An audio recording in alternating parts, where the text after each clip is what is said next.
일단 분해를 하고 나면 분해까지는 좋은데 조립이 잘 안 돼요. 그래서 늘 새 걸 가져오면 분해를 하고 나면 부서져서 다시 가서 AS를 맡겼던 경험들이 많이 있습니다. 그런데 이제 그 호기심이 많이 있었기 때문에 일단은 뭐 새로운 물건이 오면 그 고가든 저가든 상관없어요. 일단 도라이바로 일단 열 수 있는 거 다 이렇게 열어 봐야죠.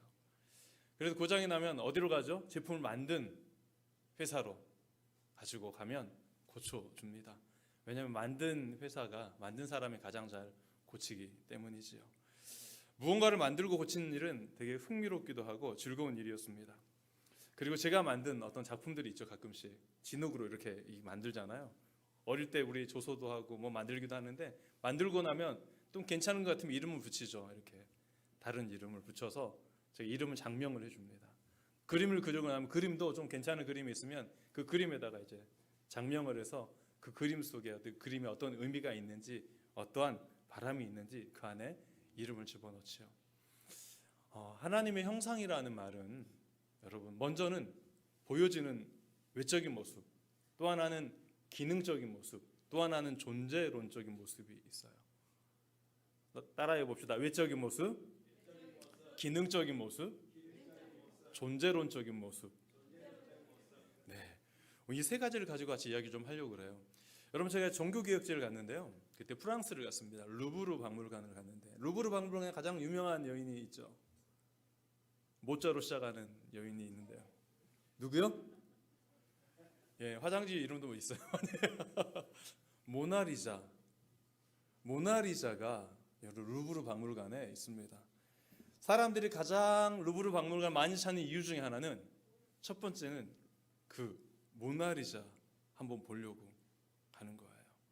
그래서 전 세계적으로 이제 그 모나리자의 가치, 경제적인 가치를 한번 따져봤어요.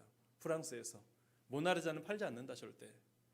프랑스 연방에서 이제 그 모나리자의 가치를 따져 보니까 경제적 가치, 관광 수익까지 하니까 최소 2조에서 40조까지 이렇게 확장이 됐어요. 그런데 순수하게 그림의 가치는 약 1조 1,000억 원 정도라고 합니다. 모나리자 모르시는 분 혹시? 네, 손들지 마세요. 모나리자가 뭘로 유명하죠? 눈썹이 없어요. 예. 모나리자 이 작품을 모작들이 참 많아요. 그리고 수많은 영화와 모든 드라마에 아주 그냥 자주 등장했기 때문에 모나리자 작품이 자연스럽게 유명해지면서 가치가 계속 올라갔어요. 왜냐하면 정말 원본은 하나밖에 없기 때문이에요. 그것을 소유한 그 프랑스는 엄청난 유익을 받고 있죠. 여러분은 다 보니까 눈썹이 다 있어요. 예. 눈썹이 없는 모나리자가 이 정도 가격이 된다면 눈썹 있는 우리는 얼마나 가치가 있을까요? 아멘. 아멘 해주셔서 감사합니다. 중요한 것은 그렇죠. 우리의 가치를 매길 때 누구의 작품인지 얼마만큼 유용성이 있는지 그것이 가치를 매기는 척도가 되어져요. 여러분 사람의 가치는 어디에서부터 나오는 것일까요? 사람은 누구로부터 지음받은 존재예요? 하나님의 형상으로 지음받은 존재예요. 예, 물어볼게요. 여러분 하나님 얼마짜리예요? 유빈이 하나님 얼마짜리지? 돈으로 환산하면? 무한도 넘고. 여러분 쉽게 말하면 우리 아이들이 말하는 무한대란 말은 셀 수 없다는 거예요. 여러분은 어때요? 하나님의 가치를 돈으로 좀 환산이 되십니까? 여러분이 알고 있는 수많은 가치, 우리 재정부장님 가장 큰 가치가 경에서 그 이상. 하나님의 가치를 어떻게 매길 수 있어요? 여러분 매길 수가 없어요. 가치가 그만큼 비교할 수 있는 존재가 대상이 없기 때문에. 유일무이하신 분, 그리고 값으로 측정할 수 없는 분. 그런데 그 하나님께서 원작자가 되셔서 우리를 빚으셨어요. 여러분 작품의 가치는 어떤 사람이 만들었냐에 따라서 가치가 올라가요. 그렇죠?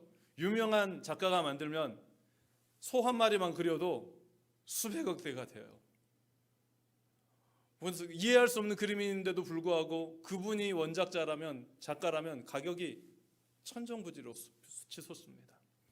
그런데 여러분, 우리는 어떠한가요? 우리는 누구의 모습대로 지음받은 사람이에요? 하나님의 형상대로 지음받은 사람이에요. 여러분, 우리는 가치가 있을까요, 없을까요? 스스로 가치를 판단하기는 어렵지만 우리의 가치는 하나님만큼의 가치가 있어요. 왜냐하면 우리 속에 무엇이 존재하냐면 겉모습뿐만 아니라 하나님께서 가지고 있는 기능적인 역할이 있습니다. 또한 존재론적인 역할이 우리 안에 같이 담지되어 있기 때문에 그래요. 그래서 우리는 겉모양뿐만 아니라 내면에 담겨진 하나님의 속성이 우리 안에 있기 때문에 감히 가치를 비할 수 없는, 그래서 성경은 한 영혼이 누구보다 귀하다? 천하보다 귀하다라고 이야기를 하고 있습니다. 여러분, 그것은 하나님께서 우리를 바라보시는 가치가 그만큼 귀중하다는 거예요. 한 영혼이란 말은 장로님의 영혼도 귀하지만, 목사님의 영혼도 귀하지만, 우리 유리 작은 아이의 영혼도 귀하고요. 여러분, 여기 앉아 계신 모든 사람들의 가치가 하나님 보실 때는 천하보다 귀한 사람들이라는 것이죠. 여러분, 천하보다 귀한 사람들이기 때문에 그분은 독생자를 주시기까지 우리를 살리고자 하셨어요. 이 세상에 죄인이 한 명뿐이었다면 우리 하나님께서는 그 한 명을 살리기 위해서 독생자를 주실 수 있는 분이십니다. 그 한 명이 저였다면 저를 위해서 그분은 독생자를 주셨을 거고요. 그 한 분이 앉아 계신 여러분 각자라면 여러분 한 명을 위해서 하나님께서는 독생자를 주시기를 주저하지 않으신다는 것이죠. 우리의 가치는 그만큼 귀하고 존귀한 가치가 있습니다. 하나님의 형상에 대한 이야기를 잠시 나눠보도록 하겠습니다. 제가 들었던 이야기 중에 하나님의 형상에 대한 가장 성경적인 이야기를 저는 가장 가까이 있는 분을 통해서 들었습니다. 여러분, 모세는 하나님의 어떤 모습을 봤어요? 뒷모습밖에 보지 못했어요. 네가 나를 대면하면 너는 죽을 것이다. 내가 긍휼과 자비가 있기 때문에 너에게 나의 소리를 들려주지만 내가 너를 떠날 때 눈을 떠서 보아라. 그럼 나의 뒷모습을 볼 것이다 라고 말씀하셨어요. 가장 가까이에서 하나님 만난 사람은 모세였어요. 그런데 제가 아는 분 중에, 제가 아시는 가장 사랑하는 분 중에 아버님이 계시죠. 아버님이 3년 전에 간암 말기 진단을 받고 꿈을 꾸셨습니다. 꿈을 꾸셨는데 그때 어디를 가셨냐면 천국에를 방문하게 됐어요. 천국에 딱 방문하게 됐는데 아버지 이름을 딱 물어보더니 천국 문 앞에서, 여러분 그냥 이렇게 들으세요. 이건 진실이 아니에요. 그냥 꿈 이야기예요. 천국은 이런다더라 라고 막 가서 말하면 여러분 돼요, 안 돼요? 안 돼요. 그냥 꿈 이야기. 그래서 왜냐면 오늘 본문 갈기기 때문에 이야기하는 거예요. 아버지가 천국에 가서 딱 보니까 여기가 사람들이 문지기에 서 있어서 큰 성이 있는데 앞에를 갔는데 아버지가 물어본 거예요. 여기 어디요? 물어봤더니 그 문지기가 천국이요 이렇게 하더래요. 그래서 나 여기 왔다고 그러니까 이름이 뭐예요? 물어보니까 아버지가 자기 이름을 말하니까 아직 올 때가 안 됐는데 5년 남았다고 그러시더래요. 그래서 돌아가라고 하니까 아니 천국까지 왔는데 일단 구경 좀 하고 가시다. 구경을 하러 간절히 요청을 해서 천국을 구경하러 들어갔어요. 구경하러 들어갔는데 다른 거 다 떠나고 이제 사람들이 웅성웅성 모여 있는 거예요. 왜 모여 있어? 물어봤더니 하나님 오신다는 거예요. 오늘 하나님 행차하시는 날이라는 거예요. 그래서 아버지가 궁금해서 그 수많은 무리들과 함께 이렇게 서 있었습니다. 이렇게. 그런데 막 저기서 막 그 가마가, 왕의 그 가마 같은 게 사람들이 이렇게 메고 오는 거예요. 보좌가 있는데 보좌 위에 아무것도 없는데 소리만 들리는 거예요. 보좌 위에서 하나님의 모습은 보이지 않는데 소리가 들리면서 저분이 하나님이라고 하나님께서 말씀하시는 거예요. 계속 이렇게 백성들에게. 그러면서 아버지가 야, 내가 하나님 좀 보려고 기다렸다가 봤는데 보이지도 않더라. 그러시는 거예요. 하나님의 형상이 보여요, 안 보여요? 안 보여요. 그래서 아버지 이야기를 듣고 나서, 꿈 이야기를 듣고 나서 이제 아버지하고 이야기를 하다가 아버지, 성서에 나온 대로 하나님은 모양도 없으시고 형체도 없으시지만 존재하시는 분입니다. 그분이 바로 하나님이시라고. 아버님이 그 천국에서 본 하나님이 진짜 하나님이시라고 이렇게 말씀을 드렸어요. 아버지가 믿음이 약하기 때문에 하나님이 잠시 이렇게 위로차 보여주신 것 같아요. 여러분, 하나님의 형상, 형체는 보이지 않아요. 그런데 우리를 이렇게 지으셨잖아요. 지으셔서 하나님께서 우리에게 뭘 부여해 주셨냐면 하나님의 기능적인 대리자로서 역할들을 부여해 주셨어요. 그리고 예수님이 우리의 모습으로 오셨잖아요. 인간의 모습으로 오셨어요. 그래서 하나님의 형상은 어떤 것이다 명확히 알 수는 없지만 우리가 살아가고 있는 여러분이 바로 우리 안에 누가 담겨 있냐면 하나님의 형상이 내재되어 있다는 사실을 여러분 기억하시길 바랍니다. 그래서 나는 어떠한 모습이든지 나는 하나님의 형상으로 지음받은 사람이다 라고 하는 것이죠. 고대 근동에는 이런 게 있었어요. 왕을 어떻게 표현했냐면 신의 현현이라고 표현했어요. 왕은 신의 형상이다 라고 이야기를 했어요. 그래서 왕이 존재한다는 것은 그 왕을 통해서 하나님이 그 사람을 대리한다는 것들로 다 사람이 인식하고 있었습니다. 그런데 고대 근동에 이러한 사고가 오늘 본문에 나와 있는데요. 하나님께서 사람을 자신의 형상대로 지으시고 남자와 여자를 창조하셨습니다. 하나님이 사람을 형상대로 지으셨다는 것은 어떤 걸 위임한 거냐면 왕의 권한을 위임한 거예요. 그리고 왕의 통치권이 누구에게 달려있냐면 사람들에게 담겨져 있습니다. 그래서 하나님이 지으신 천지 만물, 땅에 기는 모든 동물과 생물, 바다의 모든 생물과 식물, 이런 모든 것들을 다스리고 정복하며 통치하라라고 이야기를 하고 있습니다. 그런데 여러분, 지금 오늘날 우리가 경험하고 있는 이 다스림이 잘못되어지고 왜곡되어져서 우리가 겪고 있는 환경의 어려움들을 우리는 경험하고 있습니다. 여러분, 많은 사람들이 환경 위기, 기후 위기 이런 이야기를 하죠. 여러분, 하나님께서 다스리는 창조의 세계는 파괴하고 정복하고 우리가 원하는 만큼 공장을 짓기 위해서 우리의 삶의 터전을 넓히기 위해서 파괴하고 정복하는 게 아니에요. 뭔가 다스리라는 말을 오해한 것으로부터 비인된 것이죠.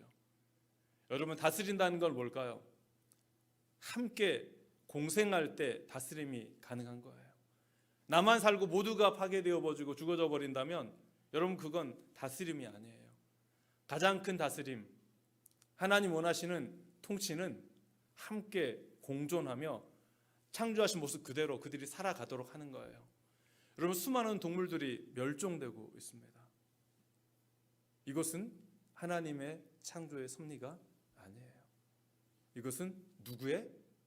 인간의 과욕이 불러온 참사다라고 이야기할 수 있습니다. 사람들의 편의를 위해서 다른 동물과 식물의 삶의 터전을 사람들이 계속적으로 무분별하게 개발하고 파괴하였습니다. 그동안 박쥐나 여러분 원숭이, 낙타 이러한 것들 속에 들어있던 바이러스들이 그들과 더 이상 살 수가 없고 그들이 점점 사라지면서 이제는 변형을 일으켜 사람을 숙주로 삼기 시작했어요. 여러분, 그것이 뭐예요? 에볼라, 메르스, 사스, 코로나. 우리가 그냥 들어봤잖아요. 이것들이 한 번씩 다 왔다 갔고요. 여러분, 자연이 회복되지 않고 우리가 창조의 질서대로 하나님의 명령을 온전히 준행하지 못한다면 결국은 다른 이름의 바이러스들이 끊임없이 우리의 삶 속에 찾아오며 우리의 팬데믹이라는 이 현상들을 지속적으로 인류 가운데 일으킬 것입니다. 여러분, 우리는 다음 세대 이야기를 하고 있습니다. 여러분, 다음 세대, 우리의 자손들에게 물려주고 싶은 게 무엇입니까? 여러분, 물론 신앙의 유산도 물려주어야 돼요. 여러분, 신앙의 유산뿐만 아니라 그들이 이 땅에 살아갈 수 있는 자연적인 환경들을 다시 복원시켜서 돌려주어야지만 우리의 후손들이 숨쉬며 살아갈 수가 있는 것이죠. 여러분, 교회는 어떠한 일을 감당해야 될까요? 또한 그리스도인들은 하나님께서 주신 하나님 형상으로 지음받은 사람들로서 이 환경 위기에 대해서, 기후 위기에 대해서 어떻게 대처하며 살아가야 되는 것일까요? 여러분, 복음을 증거하는 일은 비단 사람에게뿐만 아니라 이 복음은 자연과 하나님 사이를 회복시키는 능력이 있습니다. 예수 그리스도의 십자가의 사건이 여러분, 죄 있는 우리를 구원하여 하나님의 자녀로가 되게 하셨듯이 파괴된 자연을 그리스도의 십자가의 사건은 다시 한번 하나님과 자연이 회복될 수 있도록 그 길을 마련해 놓으신 거예요. 여러분, 그리스도의 죽음의 사건, 십자가의 죽음은 사람에게뿐만 아니라 온 피조물들에게 같이 미쳐지는 위대한 사건임을 기억하시길 바랍니다. 여러분, 사람에게 복음을 증거하는 것 중요해요. 그러나 또 한 가지 중요한 것은 우리가 살아가고 있는 삶의 터전을 하나님께서 원하시는 대로 복원시키는 것도 너무나 중요한 복음의 사역입니다. 많은 사람들은 이러한 것을 문화 명령이라고 이야기를 해요. 조직신학에서 그리고 생태신학에서 이 생육하고 번성하고 땅에 충만하여 다스리라 라는 것을 문화 명령이라고 이야기를 합니다. 우리는 지상 명령은 잘 알아요. 지상 명령은 뭐예요? 땅 끝까지 이르러 내 복음을 증거하는 삶이 지상 명령이에요. 문화 명령은 뭐예요? 피조된 세계를 다시 한번 하나님께서 원하시는 모습대로 복원시키는 것이 문화 명령이에요. 함께 공생하며 공존하는 것이 그 명령입니다. 저는 말씀을 준비하면서 책을 좀 이렇게 봤는데요. 그 중에서 한양대 국문학과 교수였던 이도훈 교수가 기고한 책 내용 중에 이러한 것이 있었어요. 내용을 잠시 좀 읽어드리겠습니다. 여러분, 하나님의 형상으로서 우리가 좀 더 추구해야 될 기능적인 측면과 그리고 실질적으로 삶을 살아가면서 우리의 삶의 자리에서 무엇을 회복하며 살아가는 게 맞을까라는 것들을 한번 고민해 보시길 바랍니다. 잘 들어보시길 바랍니다. GDP보다 국민의 행복지수에 관심을 두고 개발보다는 공존을 추구하고 무역량보다는 이 땅의 강과 숲에 얼마나 다양한 생물들이 살고 있는지를 살펴보고 국가의 부를 늘리기보다는 얼마나 가난한 이들에게 공평하게 분배되고 있는지를 살피고 기업 이윤을 늘리기보다는 얼마나 노동자들이 행복하게 자기 실현으로 노동을 하고 있는지를 살펴보고 뛰어난 인재를 길러내기보단 못난 놈들이 얼마나 자신의 숨은 능력을 드러내는지를 나타내는 나라. 내기하고 겨루기보다 얼마나 모두 함께 모여 신나게 마당에서 노는지를 초점에 맞추는 국가의 경영. 여러분, 이러한 것이 무엇일까요? 제가 볼 땐 하나님께서 우리를 하나님 형상으로 지으셔서 삶의 구석구석에 있게 하신 목적 중에 하나가 아닐까 하는 생각을 하면서 인사이트를 얻었습니다. 여러분, 가난한 이들이 웃을 수 있는 나라, 노동자들이 노동의 가치를 실현하며 삶의 의미를 찾는 나라, 좀 더 편한 길을 찾기보다는 이 다양한 숲속에 갯벌 속에 얼마나 많은 생물들이 살아가고 있는지 하나님의 창조는 얼마나 놀라운지를 발견할 수 있는 그러한 삶의 터전. 여러분, 하나님께서 우리에게 맡겨주신 것은 그러한 것들이 일부분이 분명히 있다고 생각을 합니다. 그리고 이제 마지막으로 하나님의 형상의 존재 이유가 있어요. 존재를 어떻게 하나님의 형상으로 존재해야 되는지. 여러분, 하나님의 형상으로 존재했다는 것은 삼위일체적인 하나님에 대한 이야기를 잠깐 하려고 그래요. 우리 아이들이 좀 있어서 어렵긴 하지만 페리코레시스라는 말이 있습니다. 좀 어렵죠? 한번 따라해 볼까요? 페리코레시스. 예, 여러분 잊어먹어도 돼요. 집에 나가실 때 꼭 잊어먹고 가시기 바랍니다. 네, 페리코레시스란 말은 상호작용, 상호내재라는 말이에요. 여러분, 삼위일체 하나님, 우리가 삼위일체라고 할 때 누구누구죠? 성부 하나님, 성자 예수님, 성령 하나님. 예, 성부와 성자와 성령 하나님이 삼위일체 하나님이세요. 그런데 하나님의 형상으로 지음받았다는 것은 우리 안에 어떠한 기능이 다 들어있냐면 성부 하나님과 성자 하나님과 성령 하나님이 우리 한 사람을 함께 창조하신 거예요. 그래서 그 성령 하나님의 기능이 우리 안에 있고요, 성자 하나님의 기능이 우리 안에 있고요, 성령 하나님의 기능이 우리 안에 존재하는 거예요. 그런데 존재하는 방식은 서로 협조와 공존과 서로 자신의 자리를 내어주는 희생이 있었기 때문에 가능해요. 여러분, 하나님의 사람들, 하나님의 형상으로 지음받은 사람들은 어떻게 살아야 되는 것일까요? 삼위일체 하나님의 존재하는 방식으로 살아가는 거예요. 여러분, 사람은 혼자 살아갈 수 없어요. 그러나 하나님의 형상대로 지음받은 모든 사람들이 이렇게 모여 있을 때 우리가 가장 행복하게 사는 비결은 어떠한 것일까요? 저 사람 안에 있는 하나님의, 저 안에 계신 하나님을 장로님 안에 계신 하나님을 존중하는 거죠. 그 하나님을 위해서 내가 잠시 희생하는 거예요.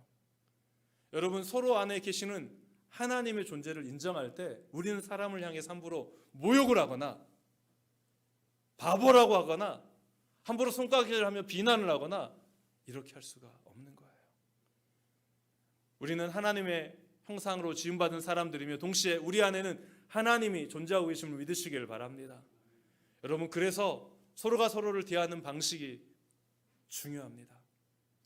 여러분, 설에 이렇게 오셔서 함께 말씀을 나눌 때 여러분 앉아 계신 분들 속에 여러분 주변을 한번 잠시 이렇게 둘러보세요. 이렇게 이분들 속에 누가 계시냐면 하나님의 존재의 하나님의 임재가 이 안에 있어요. 여러분, 사람을 살리는 것 어떻게 해야 되는 거죠?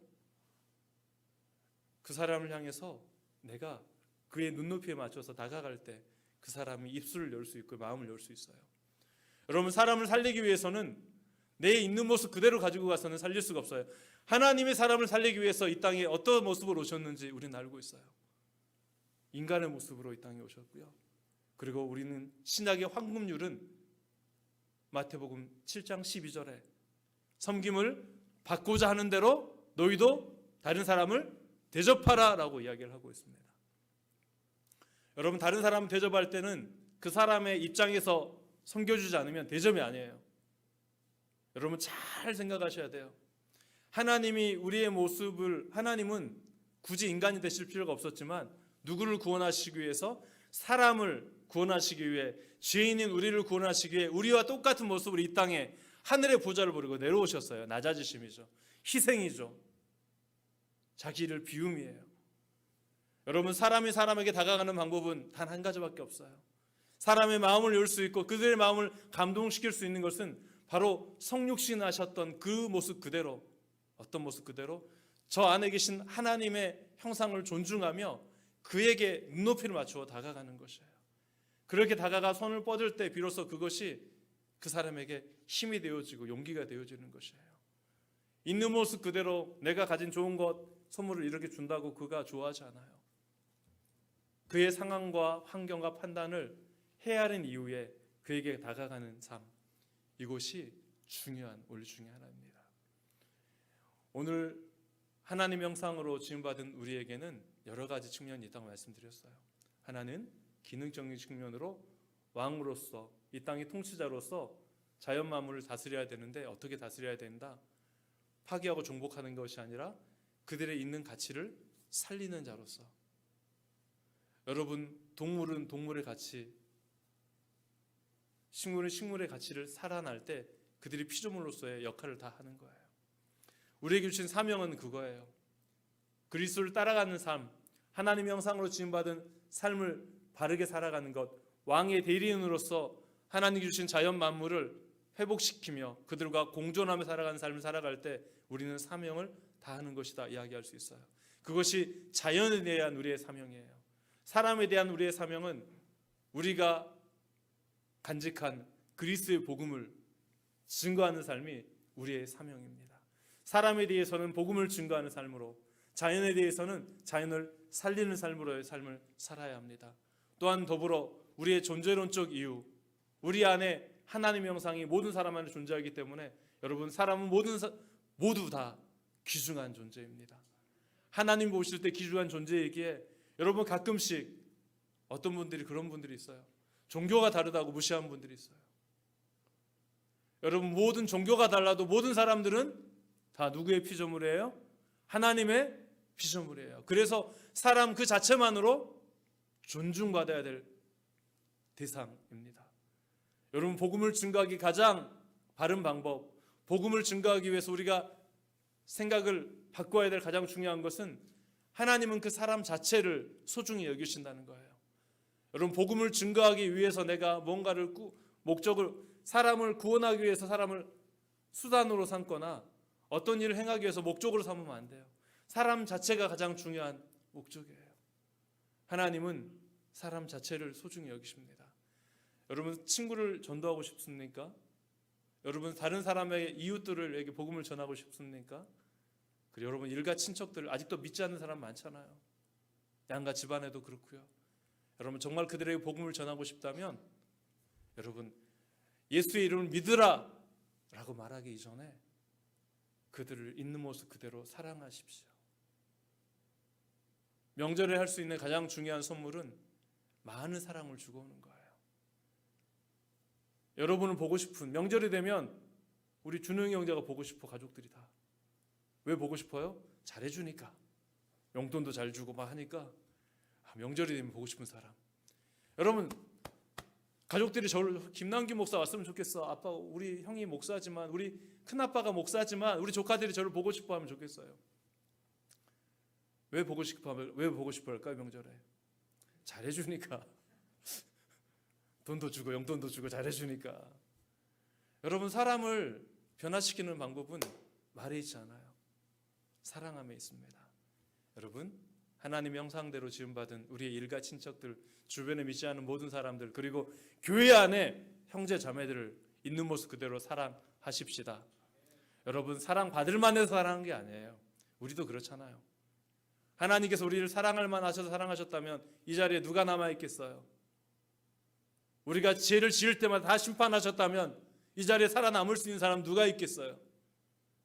그냥 하나님 우리를 있는 모습 그대로 남균아 너는 내가 너를 사랑한다. 그냥 내가 우리 목사님 말씀하셨던 것처럼 그 이름을 불러가면 그 자체로 사랑하는 거예요. 여러분 사람을 그냥 사랑하시기를 바랍니다. 마음속 여러 감정이 떠오를 때 하나님께 말씀하세요. 하나님 내가 감정이 복잡하지만 저 사람을 그냥 사랑할 수 있도록 도와주십시오. 여러분 이것이 교회를 행복하게 만드는 지름길이에요. 가족을 행복하게 만드는 지름길은 그냥 있는 모습 그대로 사랑해 주는 거예요. 바라지 마세요. 요구하지 마세요. 사랑하면 하나님이 그 사람의 허다한 죄를 덮고 하나님께서 그 사람을 변화시켜 주십니다. 설 명절입니다. 여러분 이제 가족과 만나실 텐데요. 혹시 준비하지 못한 게 있다면 가시면서 좀 준비 좀 하시고 그냥 넉넉하게 좀 주고 왔으면 좋겠어요. 사랑도 많이 주시고 선물도 많이 주시고 그렇게 해서 믿는 사람들이 만나니까 참 좋네. 우리 집안에 믿는 사람이 있으니까 명절에 모일만 하네. 이런 이야기가 나와야지 누구 믿으니까 우리 집안이 말이 안 되는 말 꼴이 아니라고 이런 말을 들으면 되겠습니까? 여러분 최근에 많이 들려주고 있어요. 우리 집안에 믿는 사람 하면 생겼더니 명절 때 오지도 않고 뭣도 안 하고 여러분 그러면 복음이 다 막히는 거예요. 여러분 한없이 있는 모습 그대로 내가 받은 사랑 기억하며 사랑하시길 바랍니다.